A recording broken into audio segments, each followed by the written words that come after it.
Tapu Fini is now in Pokemon Go, and while there has been a lot of hype, a lot of chatter surrounding it in Ultra League PvP, I feel like players have been taking a big old nap on it for Great League PvP. And honestly, if you're into the Great League, if you compete in, the Silph Arena, if you're looking at the Pokemon Championships, I feel like Tapu Fini is a must-have. So in this video, I'm going to compare it to Azumarill, let you guys know why I feel like you should definitely want to get a Tapu Fini for Great League, and then I'll also give you some PvP IV insights on Great League Tapu Fini.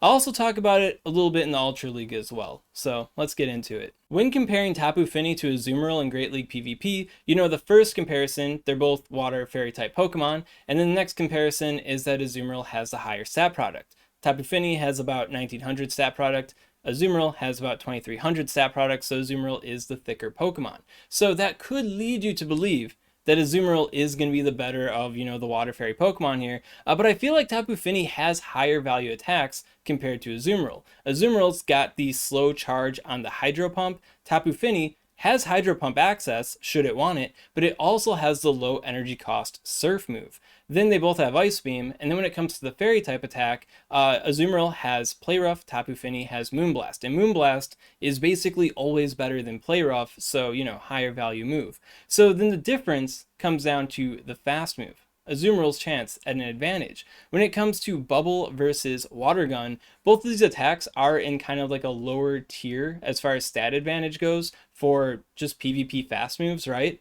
And Bubble has the higher energy gains, where Water Gun has, the higher damage. And I feel like when it comes to these lower value type attacks, in general, typically, it's usually the damaging attack that stands out a bit more. Like if you compare like Bug Bite to Infestation, you'd think Infestation would be the better move, but because these attacks are pretty low value to begin with, that like extra damage helping the Pokemon chunk things down, that usually causes it to pull ahead. And I feel like in a lot of ways that does play into Tapu Fini's favor. And when you look at the matchups themselves, then you begin to see a bit more how Tapu Fini stands out compared to Azumarill, especially when it comes to this, aggressive water type damage. And when it comes to the speed in general, you'd think Azumarill having the higher energy gains for the fast move, Tapu Fini having that lower energy cost Surf means that it does have an earlier activation time. And then if you have like the Play Rough plus Ice Beam combo compared to Surf plus Moonblast combo, Tapu Fini once again pulls ahead on the charge move speed despite having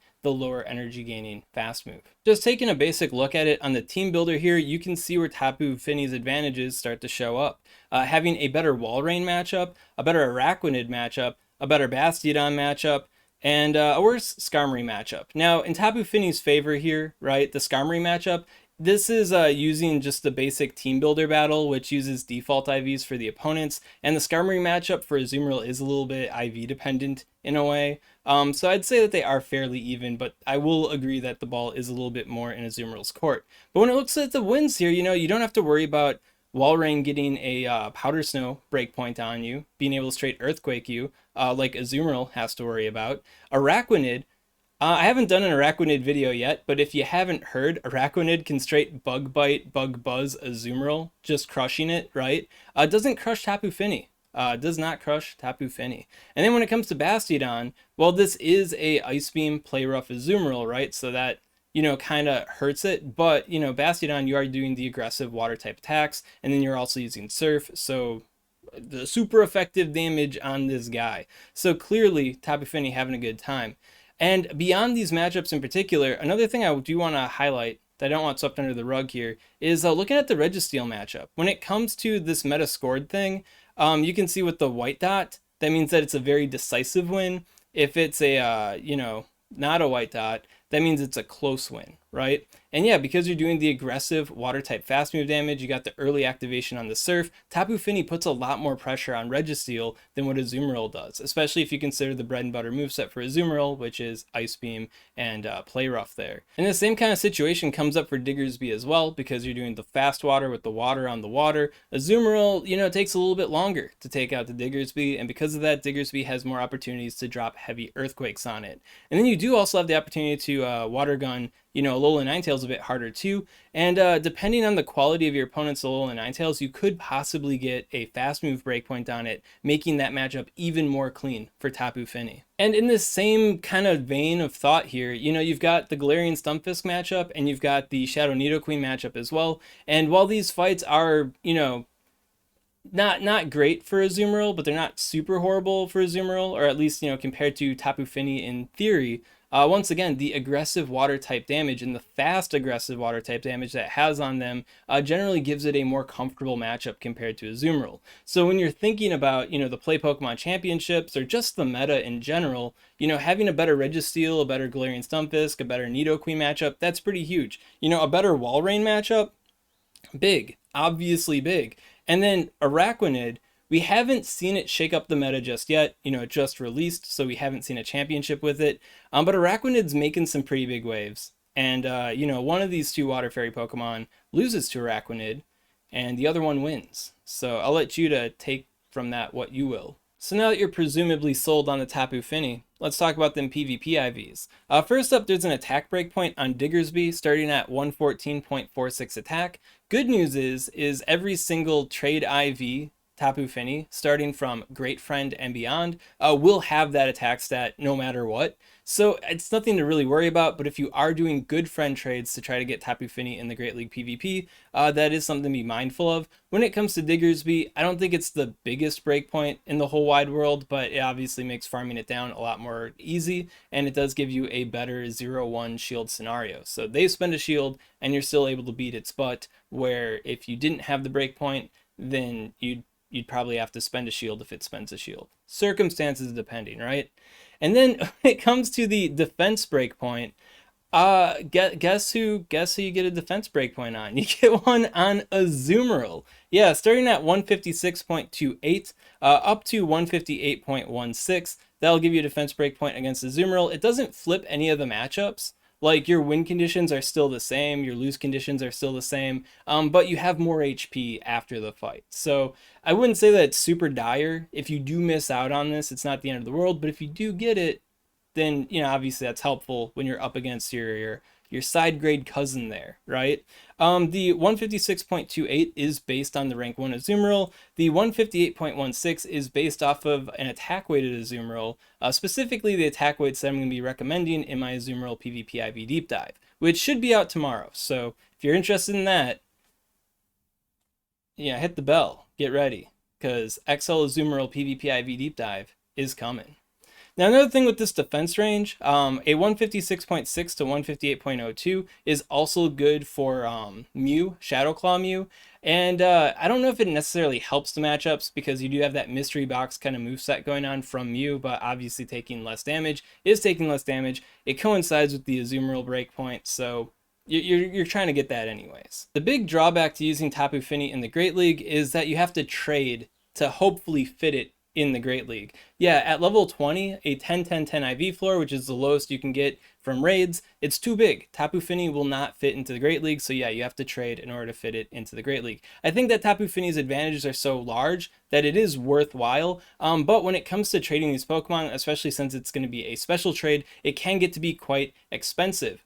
Here I have a graph from T4gery from the Game Press crew, with help from your Calc Prof, also from the Game Press crew, kind of outline the Stardust costs versus percent chance of getting a Tapu Fini in Great League PvP. So as you can tell from the graph, good friend and great friend, even though you do have the better rate of acquisition, it's going to cost you a lot more Stardust compared to Ultra Friend trading. Now, when it comes to getting the specific defense breakpoint that we're looking for, when it comes to good friend trades, there's going to be 242 out of 3,375 different IV spreads. And what does that mean? Well, employing the same kind of math as your Calc Prof, that tells us that it's going to take you about 9 to 31 good friend trades to have a 50% chance to 90% chance probability to get it. So it can be as low as 9, it could be as low as 1, but I think you could expect to have to do like 20 to 30 trades to reasonably get it.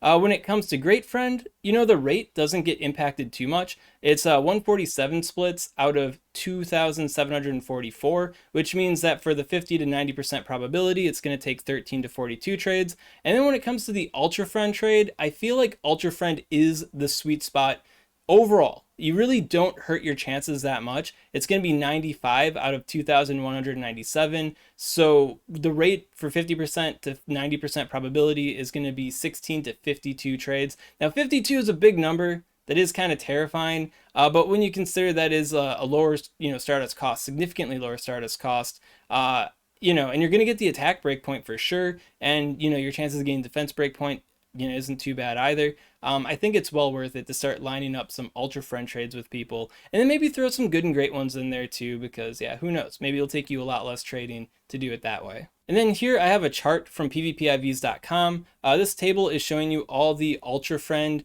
IV spreads that have the defense breakpoint of 156.6 or higher. So yeah, you can see here that there's 95 different IV spreads that have that. So if you want to quick, ogle that or reference that when you're doing your trades.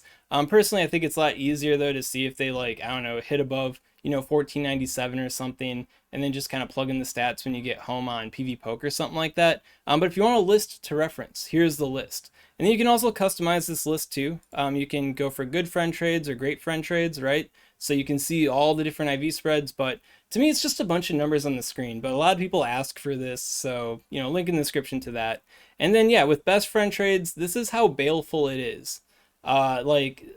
Thousands of different IV combinations trading with a best friend, and there's only 5 that meet the mark. So I think that, I guess if you got nobody else to special trade and you got a bunch of Tapu Finis to special trade, then, I guess, you miss all the shots you don't take, but this is a kind of a reach here. Also, if you do happen to get like a really good, stat product or good looking IV spread on Tapu Fini, and it does happen to miss the attack or the defense breakpoint that I highlighted, I wouldn't worry about it, especially if you're not really willing to do more Tapu Fini trades. You're kind of sick of flipping Tapu Finis, and it looks like a really good IV spread, but it misses the breakpoints. Yeah, don't sweat the breakpoints too much. It doesn't change the Azumarill matchup that much at all. It doesn't really change the Mew matchup. The Diggersby, I'm honestly expecting you to have the attack breakpoint. It's going to be very hard for you not to have the attack breakpoints. I'm not too worried about that. But man, if you happen to get like the rank 1 good friend, then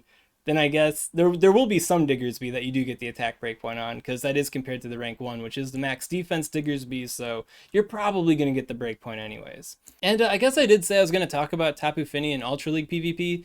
I don't play Open Ultra League that much. I prefer the Premier Cup Classic, so I don't really have a whole lot of insight in that meta. I know that Though Tactical did tweet out saying that it looks really good on paper, breaking up the Talonflame Scrafty core. If that is a common core in Ultra League PvP, then Tapu Fini is your gal. And I do know that Jonkus had a 10-win streak and a video showcasing it, link in the description, in the Ultra League PvP. So if you're curious about that, I think it's validated that Tapu Fini is looking really good. And I mean, hey, if it's good in Great League PvP, rivaling Azumarill, in the Ultra League, where there is no Azumarill to compete with, yeah, Tapu Fini, probably really good there too.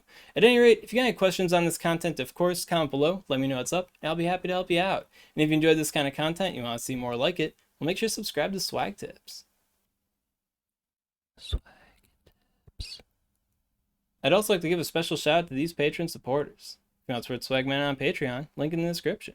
Honestly, I'm pretty sure this Pokemon's going to top the next Play Pokemon Championship tournament. Like, no doubt. Because it just brings so much to the current format. And if Araquanid does, shake up the bracket a little bit too and becomes a big player in that meta, like, that just makes Tapu Fini look even better. So do expect Tapu Fini to be topping the next championship. I'd put money on that. That might be the reason why a lot of people aren't talking about it, honestly. They don't want the competition to know.